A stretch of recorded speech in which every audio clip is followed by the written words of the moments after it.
Florence, thank you so much for being here on Recovery Diaries in Depth. It is an incredible joy to see you here. Oh, thank you so much. I'm excited to be here. Um, I'm just really excited. So, can you just tell the people listening, talk about the last time we saw each other in person? Because I actually don't have the joy and the privilege of seeing a lot of the Recovery Diaries contributors, especially from people who live in Rwanda, where you do. Most of the time, I'm communicating with authors via email, and we're editing essays back and forth, and the essay's published, and that's it. But I had the opportunity to spend some time with you 6 years ago. Can you just talk about that? Yeah, so last time we saw each other was in 2019, right before the pandemic, at the OC 87 Women's Retreat. And it was, e- exciting and overwhelming to say the least because just there's me making all this trip all the way from East Africa to the US, and attending this retreat, and it was all like a dream. And also from from just receiving that email of you inviting me to the US, and me being like, oh, is this real? And for it to like really happen, yeah. So just a very I don't know, dreamlike time.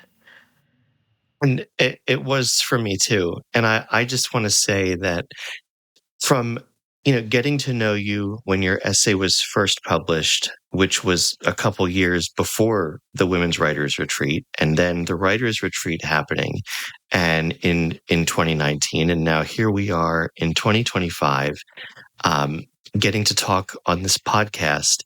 It really drives home for me how extraordinary life is, and about how I feel like this kind of thing, this is going to sound like I'm kind of tooting our own horn or Recovery Diary's own horn, but like, I feel like other publications, they get an essay and they publish it and then they move on to the next one. And it's just about producing content and just getting essays out there or getting writing out there. And uh, here it's relationships. It doesn't happen with everyone. It doesn't happen with every single contributor, and I understand and acknowledge that. But when I look at you and I see the thread of the human relationship, from essay to the retreat to now to just maintaining this connection, it's extraordinary. And you never know what can happen when you write an essay and send it to a publication. Um, it's sometimes it's just way more than getting published. Yeah, so I don't know, to me, um just like you said, I thought I was gonna publish it, and then you know was gonna be over, and stuff. And that happened. But then after that, 2 years after that, like, you get in touch with me again, and you're like, okay, we're doing this retreat. Would you want to come? And then that happened. And now, 6 years after that, we're doing this podcast. And I think one of the things I feel that cement is that so there is this story of, you tell your story about mental health, and things you've learned and your journey. And there is, I don't know if I would say like humanity that comes with, following up, sort of like following up to the story instead of assuming that, this person just, then, rode off in the sunset and then, lived Hmm. happily ever after and stuff. And to keep in touch with writers and hearing from them, wondering what happened to that story, is what makes the experience really unique, and really valuable in such a way that I feel the people at OC87 are really kind of like recognizing all these contributors as, this person with a story and, really putting value into that. It means a lot to me that you think that and believe that, because it's like the guiding light of what we do. Uh, Um, I think I think it's one of the reasons why I hate the word content. It makes me want to puke when I hear someone say about a piece of writing, about a personal essay by someone who has lived experience with mental health. Oh, what's your content for the week? Fuck that. It's not content. This isn't like we're not posting memes or um, just like meaningless shit. These are people. These are human beings who are putting themselves out there in this incredibly vulnerable way, naked, really standing naked before the world and saying, this is who I am. And this is my story or a part of my story and my journey. And it's been really hard. And I think you, all of our contributors open themselves up to ridicule by mean, nasty people, criticism, um, people who doubt them, people who fault them, people who say, well, such and such happened because you're weak, or it's your fault, or you weren't, whatever enough to overcome what you're dealing with. And we'll get to thoughts about mental health in Rwanda and maybe some stigmatizing ideas that people have about mental health. But it's, we feel so strongly here about people, and that's that's what we're doing here, is sharing human beings with others. Um, and the thing that you said about checking in, so I used to work at a psychiatric hospital, and I think that one of the most valuable things that you can do, like post discharge, patients, they're hospitalized for 5 days or 7 days or 9 days or whatever it is, and they're discharged. You check in with them. You send a postcard. You pick up the phone and call. Hey, how are you doing? Hey, I know it's been 3 weeks since you were last in the hospital. What's been happening? Um, because it, more often than not, it ain't just riding off into the sunset and la la la and everything's great, right? Life is like this, um, and it's so important to be there for people when it's going down, right? And if you never check in with them, you never know. And the other people think, well, they don't care about me. We just had this transactional relationship. I was in the hospital and now I'm not. So they're not thinking about me. Or I wrote the essay and it was published and then they're on to the next one. Um, and that's not right. We want to be with you guys as much as we can. And that's the whole point of doing this podcast, is we wanted a vehicle to bring people back. So we can check in with them and know what's been going on. So what's been going on, Flo? What's been Oh, going oh on my since God. 2019? Spill it. Spill the tea. um, so what's been going on? Where does one start? So in 2019, I was in medical school. I don't even remember what year I was in. And Right? then, Second? yeah, like a second year. And then there were issues with my school. And then there was the pandemic. And my, graduation was delayed by years. So I ended up going back to medical school, and in 2023 I graduated. And Cheers, doctor. yeah, cheers to that. I Mm-hmm. I it's very surreal, and yeah, sometimes I have a hard time calling myself a doctor because I'm like, what, you mean Well, you'd me better get used to who it. yeah, like, you mean me who can, make a decision about what shoes to wear in the morning? Now I have to make a decision about people's lives. um, yeah, so that happened. And then I did a year of medical internship, which I was working in a hospital for a year. And then in July of last year, I decided to take a break. And so I've been on that break. It's going to be almost, no, yeah, in 3 months, it'll be a year of me not working and me,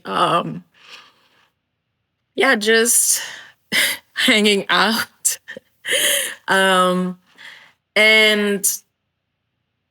a lot of, things led to that.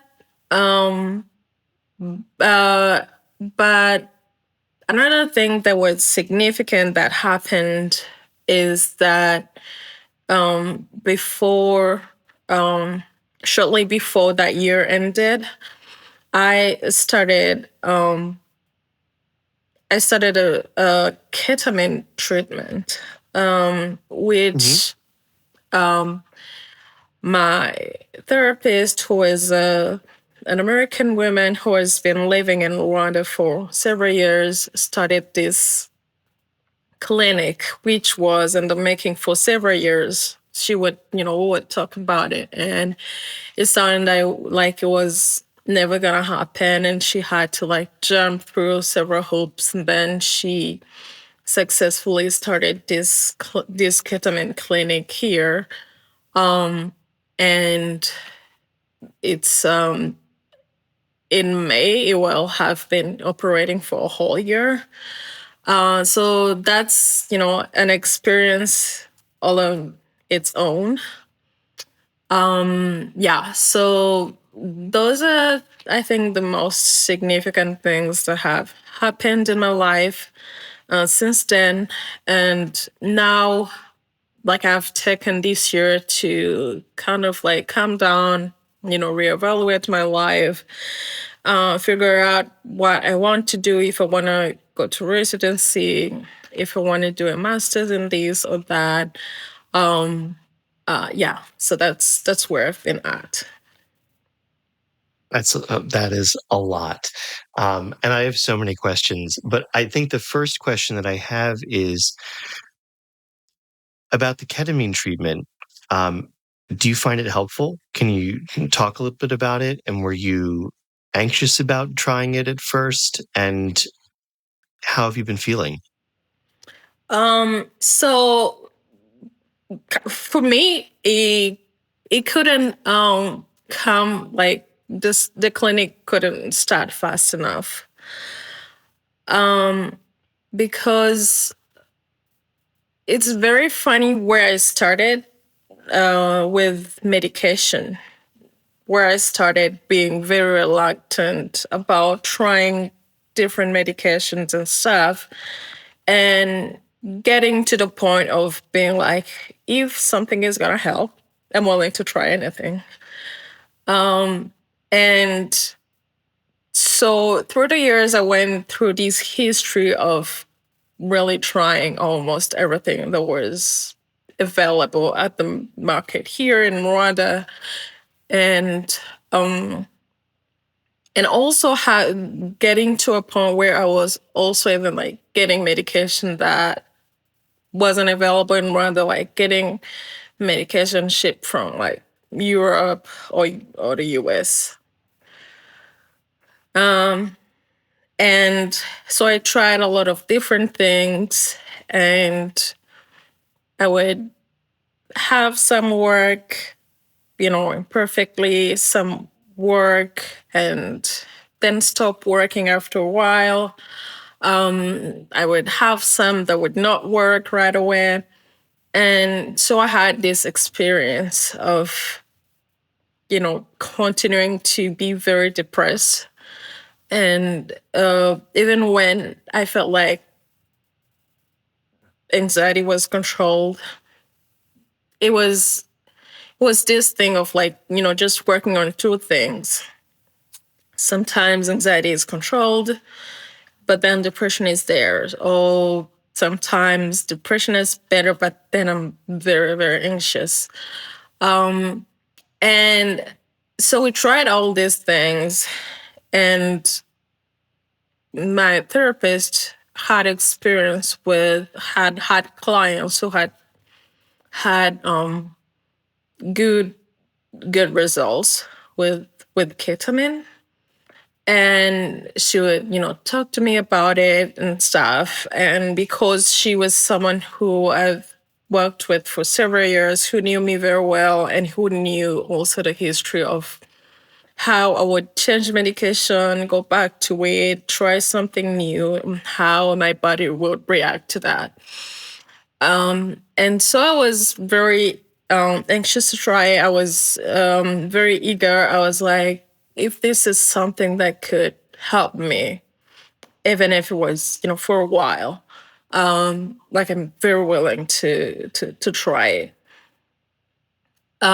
So I think I was probably like at the first infusion, I was a bit anxious, but leading up to it, I was very just excited to being like, this is something that could help me significantly.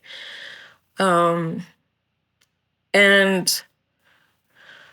I'm trying to remember if you asked me also about if, like, if it works, if it has helped Yeah. me. And so it's been a year, and I think going into it, I was like, this is not like antidepressant. This is going to fix me like right away. Hmm. And, boy, was I wrong because it ended up um, being a journey. And I got more help when I kind of like changed my mind and like committed to it in a way where I was recognizing that, this is a journey. This is something that's helping my brain, but also working hand in hand with my willingness to continue to take care of myself, every day, Hmm. and to work on things. And so this, very dramatic change that I wanted after like at least the first 6 infusions. It wasn't like that, but along the journey, because it's been almost a year now, is when I see how how things have changed in my life, and also with working with my therapist, where sometimes we sort of just go through things and just realize how that I have made leaps in terms of how my brain works, how it perceives things. Yeah.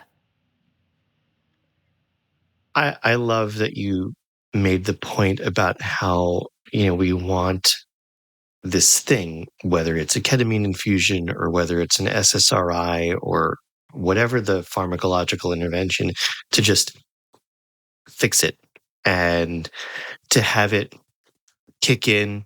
And there's so much more to maintaining your mental health and recovery than just taking a thing, right?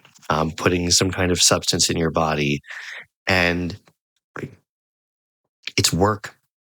It's it's always so much work that you have to do in therapy, out of therapy, dealing with cognitive distortions, dealing with perceptions of, oh, other people are thinking this about me, or I'm thinking this about me, or I'm bad, or I'm a lazy piece of shit, or I'm whatever the narrative is in our minds.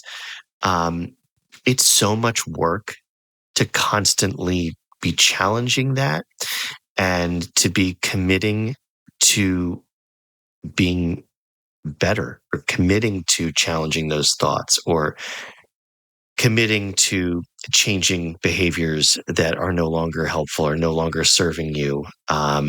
It's a lot. And so my question is, like, how do you how are you doing all of that, or trying to do all of that, while, like, taking care of patients, um, taking care of other human beings? How how are you keeping that train on the track of also taking care of flow at the same time? Um, yeah. So I started, um, like I was always, taking some sort of antidepressant. And even before I graduated, and especially during the last years of medical school, a lot of it is just really hospital work. And so I was always taking some sort of, antidepressant stuff to help my mental health, so that I can, show up as best as I can. Um, and one of the the ways that that I was able to like take care of myself, and like also be there for patients and stuff. I think one of the reasons why it became probably like easy is how, um first of all, like I'm taking all this medication to like help myself, but also how affirming it is to do great things, to see myself helping people. To There's this thing that happened in the hospital where you may, see a patient at first and they're like really sick, and then maybe you go home on the weekend, and the one on the weekend shift, and then you come back on Monday and you can recognize them because they've just so healed so much. Their faces changed. Everything is changed. You're like, okay, is this the same person? Especially in kids. I've seen that, especially in kids where, person just really changes. And it's just that, really affirming that something like that happens, and that you can see yourself doing that. And it challenges um, this belief that mental health issues put you on, of really convincing you that you're useless, that you're useless, you don't have that much strength physically or otherwise. And I felt like it was, it was help, like I was helping myself. And at the same time, the work I was doing was also helping me by affirming me, by reminding me that I can do hard things, that I can do great things. So I was able to recognize that the patients that I'm helping, sometimes they're not even they're just dealing with depression or anxiety in their own way, especially in a community like ours, where they're not even doing what I was doing for myself, like taking medication. And I don't know, I feel like I've spoken in circles about this, but I feel like there was a really big affirming part of my work, that it was like I was taking care of myself, but also my job was sort of taking care of me. And that's a really extraordinary gift. And I think there are healthcare providers, particularly during COVID, who their mental health took such a hard hit, and they were being run ragged and saying, God, I'm running around helping everyone else, but my tank is completely empty. And what I'm hearing from you, and I think it's so extraordinary, is that through the work that you were doing, your tank was getting filled um, by the work that you were doing, from seeing those changes happening in patients and seeing people who you could identify with, who are going through similar things that you're going through. Um, and it's just, it's really moving to hear. And, I know you don't need to hear it from anyone else, but I'll tell you anyway, you can do hard things, and you are strong and um, resilient and very, very brave. Um, and I just know it in my heart. Um, you you mentioned flow in a community like this. You were talking about people living with mental health challenges. Can you talk about what it's like to live with mental health challenges in a community like this? In a small area in Rwanda. Um, what is it like? What are some of the prevailing views? And the last part of that question is, have you noticed a change, even if it's very small, in how people view people living with mental illness? Yeah, so I would say I would have to compare from when I wrote my essay in 2023 and now. Um, so I would say there's probably been a change, however small. But coming back to the first part of the question, how, in a community like this. So, what is a community like this? An African um, community where um, mental health issues are seen as, you're crazy, or you're gonna be a volatile person, or you're gonna be a violent person, or you're going to be someone who cannot, you know, take care of themselves, be valuable in any kind of way, because of the culture that is really deeply ingrained in people, that is very hard to change. But also, as new generations of people come up, you know, millennials, Gen Z, people who are consuming the internet more, seeing how maybe people from other countries express themselves. And also, even the effort of really the Ministry of Health here and other, people in position to like drive that change,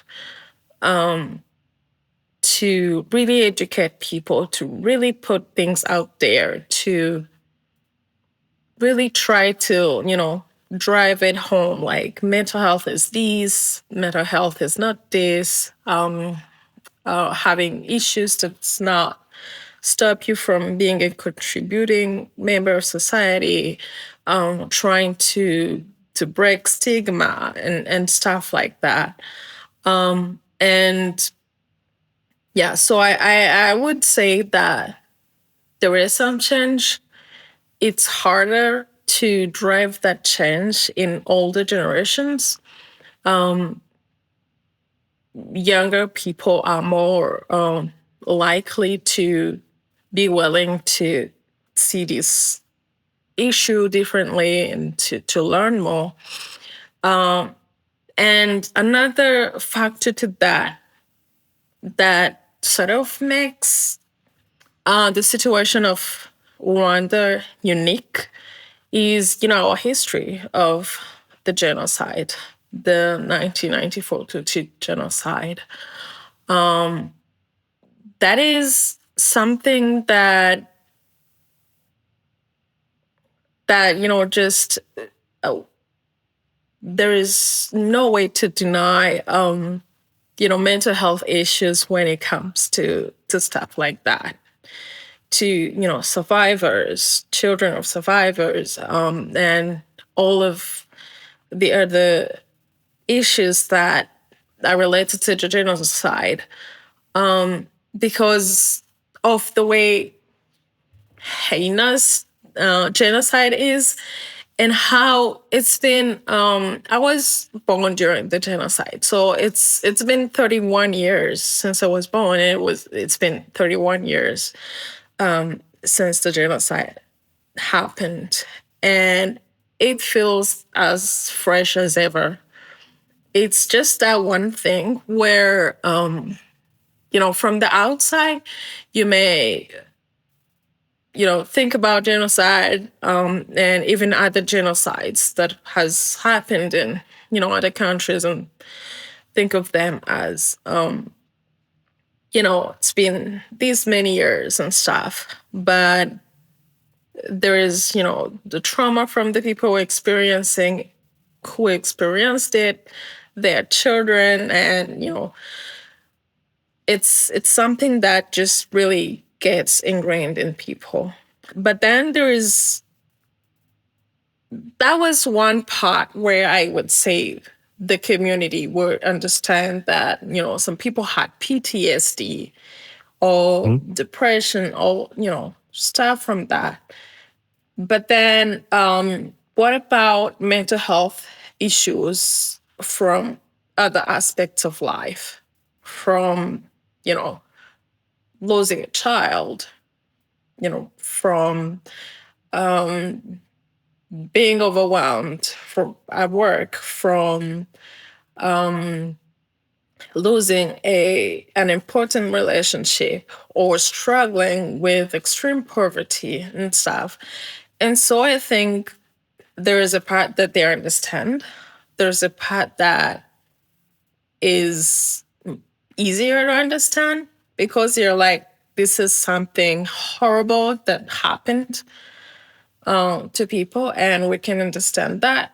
But at the same time, we don't understand why you're having all these crises because your boyfriend broke up with you, Right. or Right. because of this and that. So that is where most of the efforts are being put on to just really try to understand, what depression is, what anxiety is, bipolar, all these things, and also really seeing them as diseases and not seeing them as, personal failures from people who are not as resilient, where they're like, in this situation we can understand it, but in this situation it's not valid. Yeah, so I think that is what I can say about that. And it's fascinating to hear you talk about that, and it reminds me of how people can have empathy for something that they can see, like a physical illness, or oh, you got your leg amputated. I can see that. I can see that you have one leg, and I can feel something because it's so in my face. It's so obvious. The way that you were talking about genocide, it's like, oh, of course we can understand trauma and PTSD related to that. But it can be so easy to then minimize other things, um, which are all still valid. And, Yeah. but I guess there is that tendency to negate or say, well, yeah, but it's not this. Um, but that's the thing about mental health is it's not the suffering Olympics, and one person's experience doesn't negate another person's experience. It's all valid. So thank you for pointing that out. And I think this is a good time actually to get into the Wayback Machine and go to your essay, um, which was published a number of years ago on the site, and it's how you first came to us.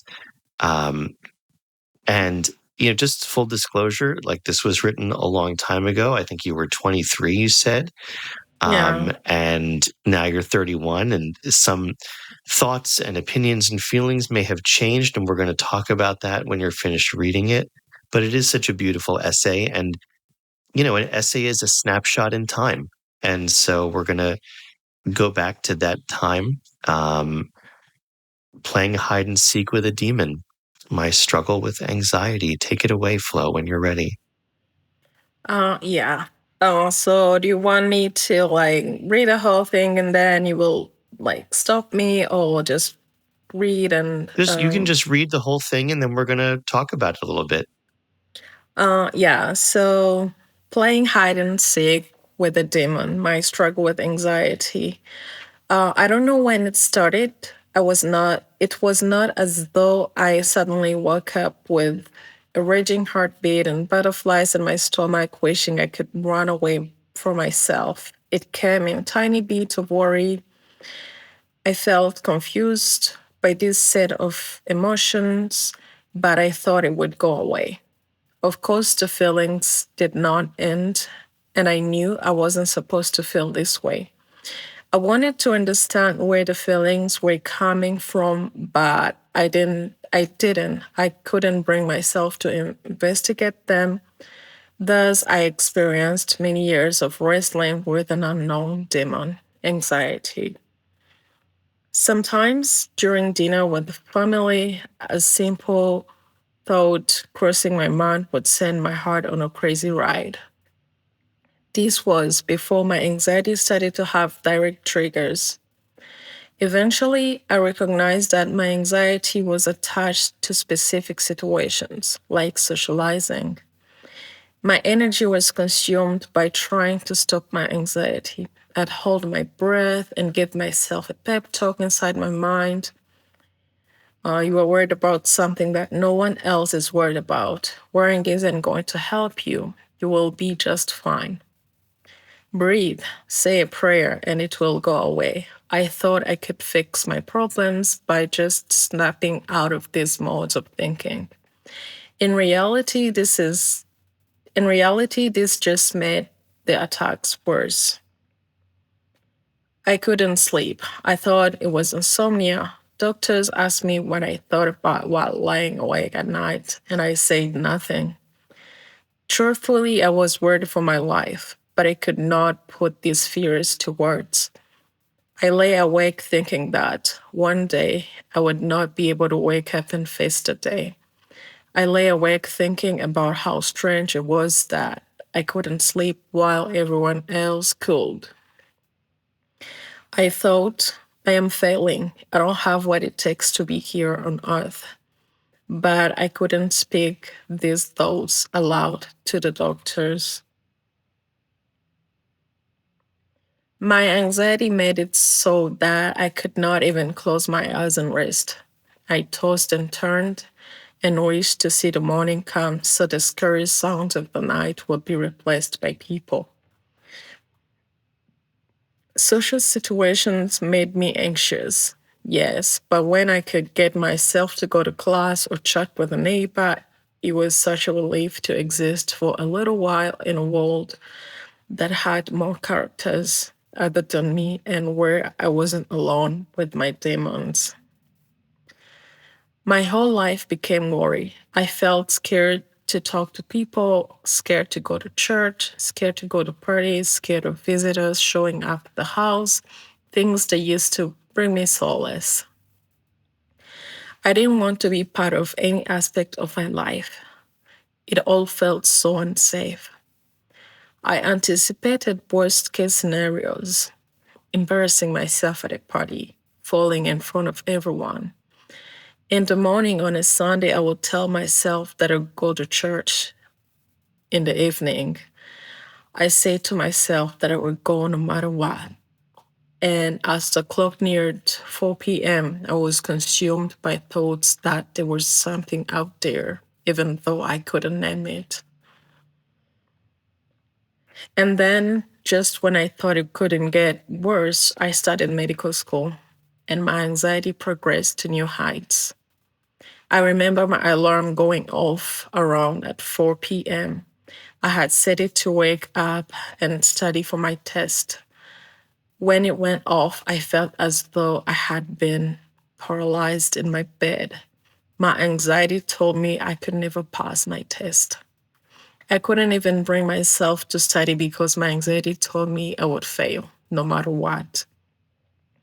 My fears became so firm that I believed them as concrete facts. These days were long and full of tasks to accomplish. I was so tired, yet when I tried to sleep, my heart would beat like a drum that wanted to rip my chest in two. Worry brought more worry, and I was getting scared of my emotional state.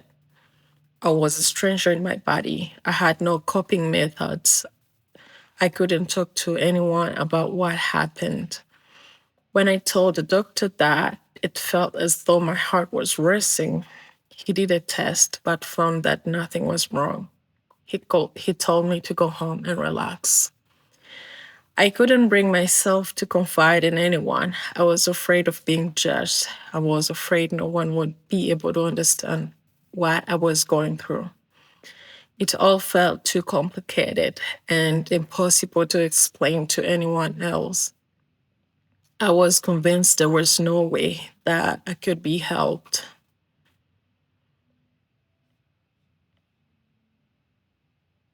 When I finally let go, I learned to listen to another voice other than the voice of my anxiety. This was the voice of a friend. I had reached out to her online, and though I didn't know it at the time, she happened to be a therapist. I confided in her, and surprisingly, she didn't tell me to get over it. She told me that it wasn't my fault, that I didn't deserve to feel this way. She said there was a way to make things get better. I kept talking, which I kept talking with her and tried to do some of the things she suggested, like being kinder to myself, exercising, and writing. Her ideas helped me some, but she urged me to find a therapist in Rwanda to talk to.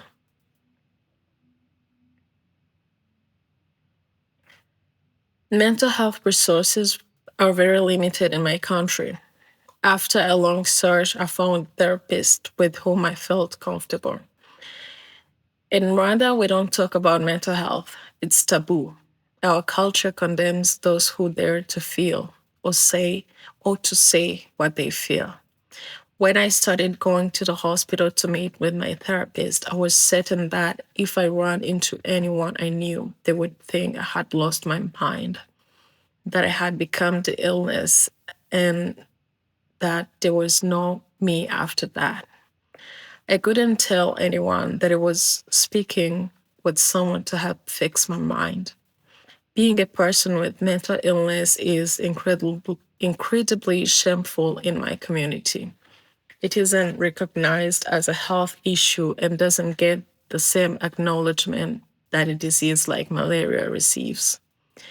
No matter how debilitating mental illness can be, our traditions and culture teach strength and resilience. And mental illness is seen as a contradiction to this, a flaw or defect, something shameful to be hidden. Mental illness is a reality the African culture repeatedly rejects. Thus, going to meet with my therapist was incredibly difficult.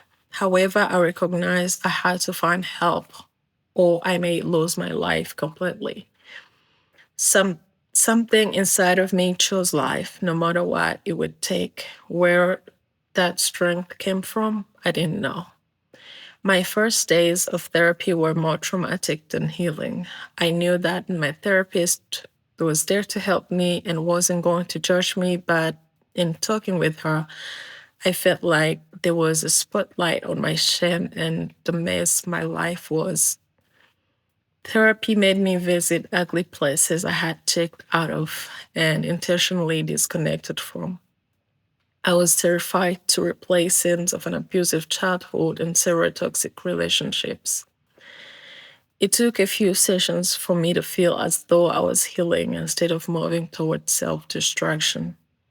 I was reminded that it wasn't my fault that I felt the way that I did and that I was strong to choose to fight. My therapist approached therapy from a cognitive behavioral therapy point of view, something I had never heard of before. This meant that I had to be aware of my thoughts and write them in a notebook. My therapist explained that anxiety was always a result of thoughts. The thoughts acted as triggers, the consequences were fear. I was beginning to train my brain to be aware of this. I would challenge myself to look at the thoughts from a different perspective and decide if they were rational or not. It helps to take a rational mode and not let my anxiety dictate the way I process things.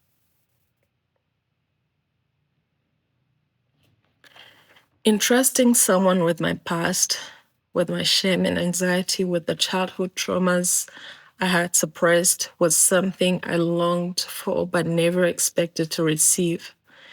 My therapist helped me to find this. The idea of medication was something I wanted to avoid.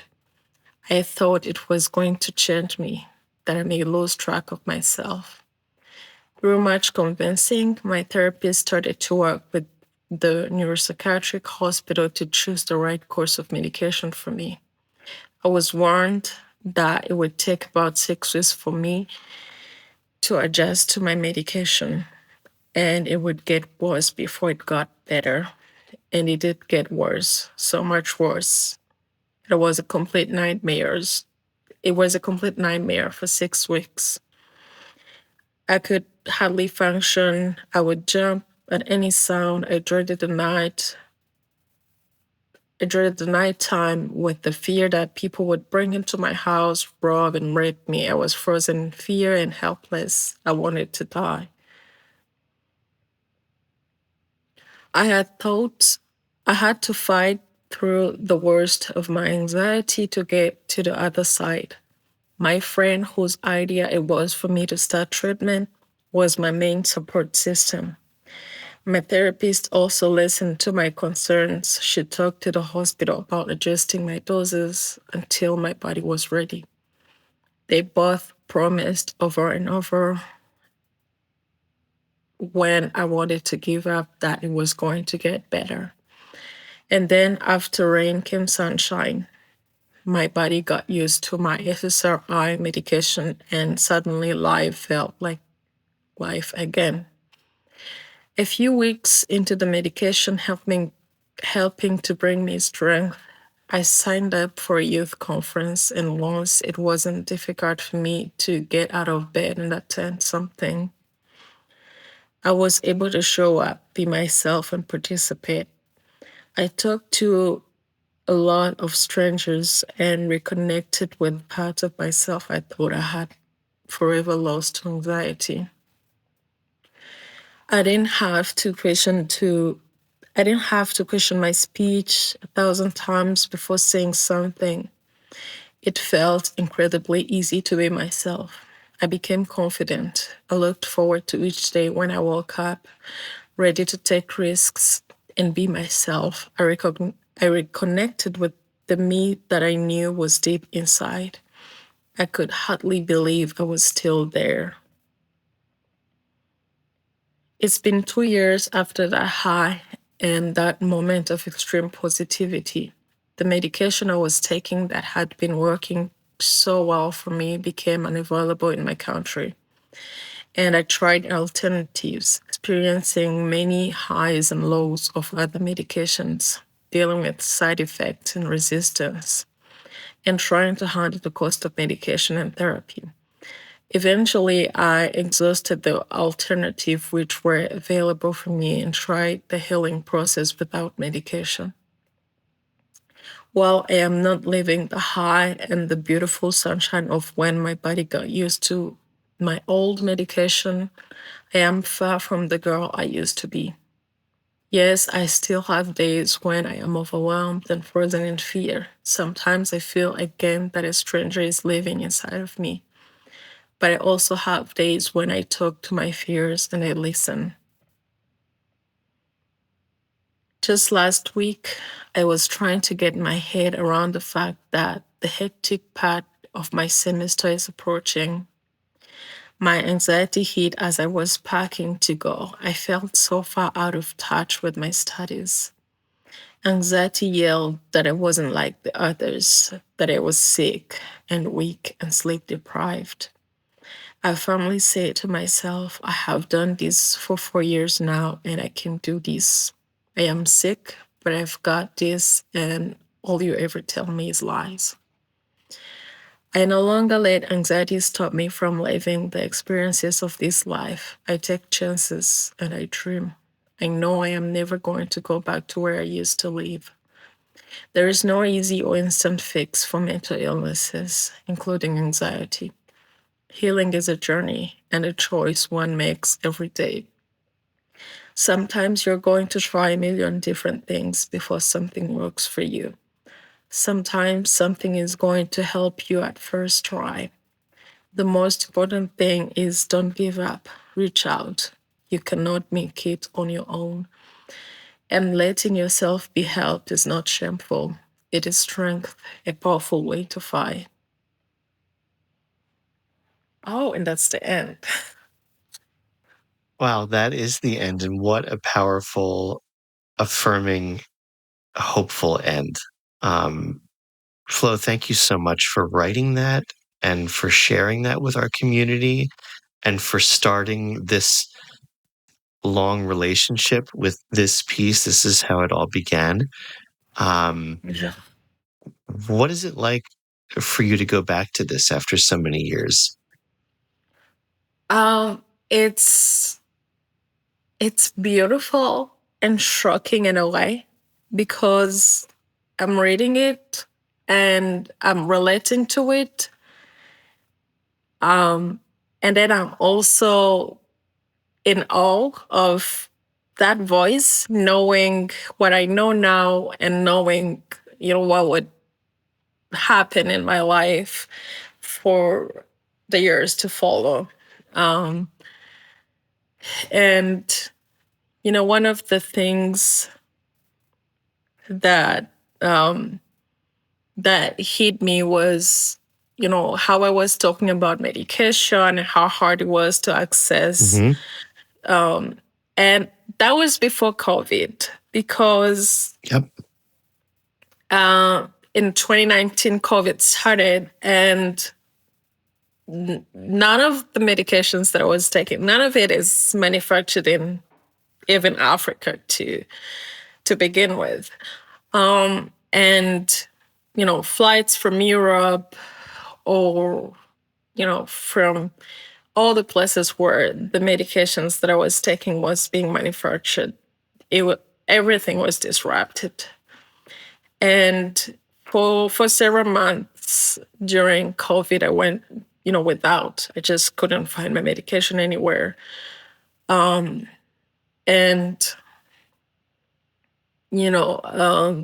which is something that I know that people even to this day, even post-COVID, struggle with. There's like a limited, list of medications here. And then there is a limited list of medication that your insurance will pay for. And then there Right. was a list of limited, maybe the medication is available, but it is just so much money. I remember how I used to feel. At some point, I felt very, very guilty about the price of my antidepressant. I was like, how do I buy medication with this amount of money? And at that time, a friend was helping me to pay for that. But then I was like, there is somebody who is making this amount a month to take care of a family of 5 in my country. And there was a part of me that felt really like, I don't deserve this. I don't deserve to be spending this much money on medication and stuff. And I had to learn to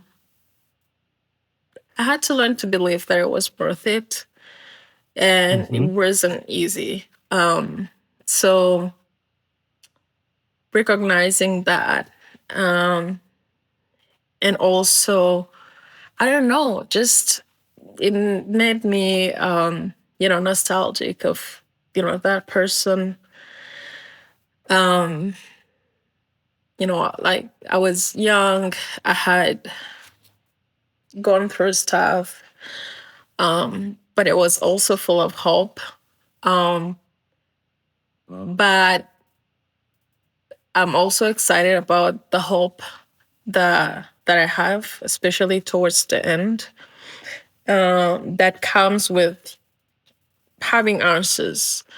To this day, I'm sure that there are probably people who are having symptoms of anxiety and going to the doctor, being like, my heart is racing, Mm-hmm. and nobody figuring out that that could be anxiety because of how that is not even in like your GP's vocabulary. Like they just they don't even consider it. And I just like I have hope. I have hope for my community, for my country, because I don't know, I have just learned a lot of things since that essay about myself and about mental health and about hope. But I also sort of, miss that young person. Yeah. She's still there, Flo. She's still in there. And I mean, you're 31, girl. You are Yeah. still that young person. I'll tell you, as someone who has a number of years on you, I won't say how many, but Yeah. she's still in there. And I just want to say that, earlier we were talking about perspectives about mental health in Rwanda, and you were talking about younger people, Gen Z and millennials coming along with new ideas, different ideas, better ideas, more openness. Um, you're part of that change. I hope you understand that and know that and believe that. Through the essay that you've written, through the film. P.S. Let's not forget about that. You made a film while you were in Cape Cod, while you were in Cape Cape May, May. at the Women's Writers Retreat. This podcast, your work, your advocacy, your voice, that's part of what's moving the needle. When someone Googles depression, anxiety, Rwanda, your essay is coming up. And you are helping people through your perspectives and through your recovery and your story. So I hope that you understand that and appreciate that and believe that, um, because I do. Um, and I see it and I know it. Um, and you just deserve so much credit. I think there are so many people going through what you're going through who don't step forward in a public way. And that's okay. Like, that's their choice. Um, but you made a different choice, and I'm very grateful for that. Thank you. Thank you very much. I think um, the me who wrote that essay was scared, but also brave. Um, because I would think that I probably wouldn't have as much fear talking about that today as I did then. Even if I still chose to, write this essay. And I also don't have as much fear at the thought of, someone Googling me and, they see that. Um,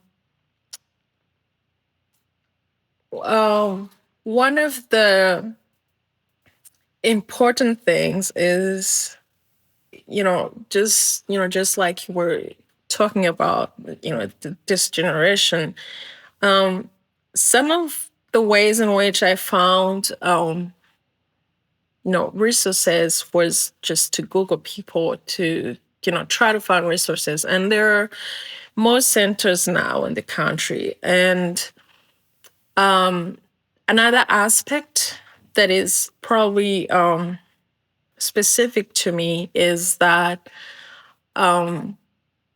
like, work in healthcare, and so I'm a doctor, and somehow there are people who are holding me in high regard. And then me coming out and being like, I'm struggling with this and this.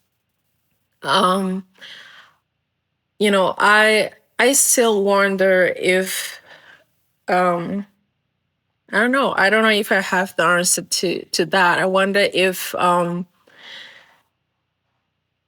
have a fear maybe in me that wonders if there are people just having a fear of being like, if somebody Googles this, are they going to think that I'm not fit for my job because of this? Which to me is, what's harmful is lots of people who will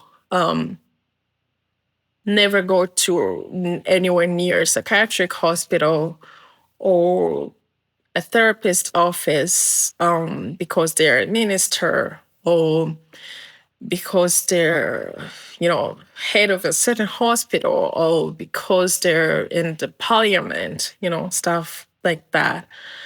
And that's not what's shameful. What's shameful is maybe, well, not shameful, but having a problem is not shameful. And taking care of them is not shameful. It's brave. Mhm. It's a responsible thing. Um, and it's something that, people should take pride in. Um, my Absolutely. therapist, And I would yeah. want a doctor who is having issues and does something about it. not Yeah. someone who's struggling with something and denying it and pushing it aside and pushing it down and repressing it and coming to work all, messed up because they're not getting help. Um, Yeah. I want a world where our professionals, our teachers, our law enforcement, our physicians, our nurses are struggling with real life things and are doing something about it and not Yeah. just pretending, oh, I don't have anything. I'm perfect. Look at me. I'm robot doctor and nothing bothers me. Bullshit. it's it's it's absolute bullshit. So I want a world where people are honest about what they're going through and getting help. I would much rather that. And that's the example that you're setting.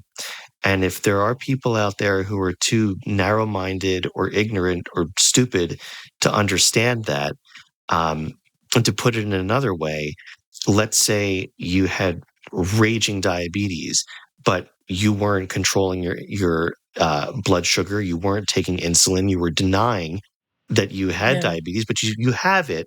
But well, I'm just not going to do anything about it. It's absurd. So why would we want people who operate the same way about their mental health? We all have mental health issues, so just deal with them. Um, that's that's the example I would once set, and that's the example I think you're showing to other people. Yes. And at some point, I understand. Maneuvering through a community like mine. Um, for example, my psychiatrist had an office at a neuropsychiatric hospital.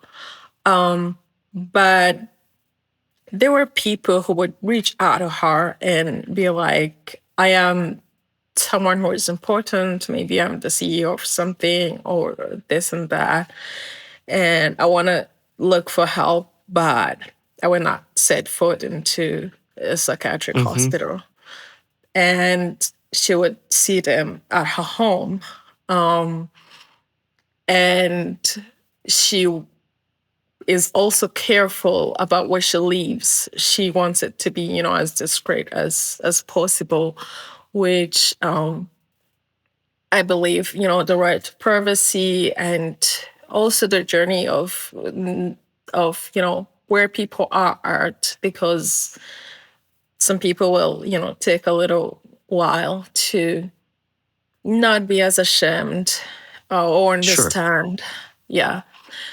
Um, but also I think people are making these decisions because it has happened before, where if somebody knows you're going to, a psychiatric hospital for I don't know whatever, then your boss is going to conclude that you can do your job, or Hmm. people are going to whisper, or people are going to tell your fiance that you're crazy and it's Yeah. not responsible to marry into that family. Even if it's not you, they'd be like, that person's dad was hospitalized at the Sure. mental hospital at some point. Stuff like that. So there's still a lot of work. And I just really have a lot of hope for my country. I really hope that things can continue to move in a positive direction and that conversations keep happening until people are really radically changed. Conversations like this one. And thank you so much for joining me and for having this. And I'm going to end this with your words. You cannot make it on your own, and letting yourself be helped is not shameful. It is strength, a powerful way to fight. Flo, thank you so much for being with me on Recovery Diaries in Depth. You're welcome. I don't know, like I'm very, very thankful for this conversation and for getting to speak with you again. And for really just, thinking about these things and also talking about these things from a perspective of someone from a country like Rwanda, and also other countries in sub-Saharan Africa, where the culture is pretty much the same. So thank you very much for having me and for continuing this relationship with the writers. Um, I was very, very excited to be part of this. It's a joy. I'm wishing you all the best. Thank you. You're welcome.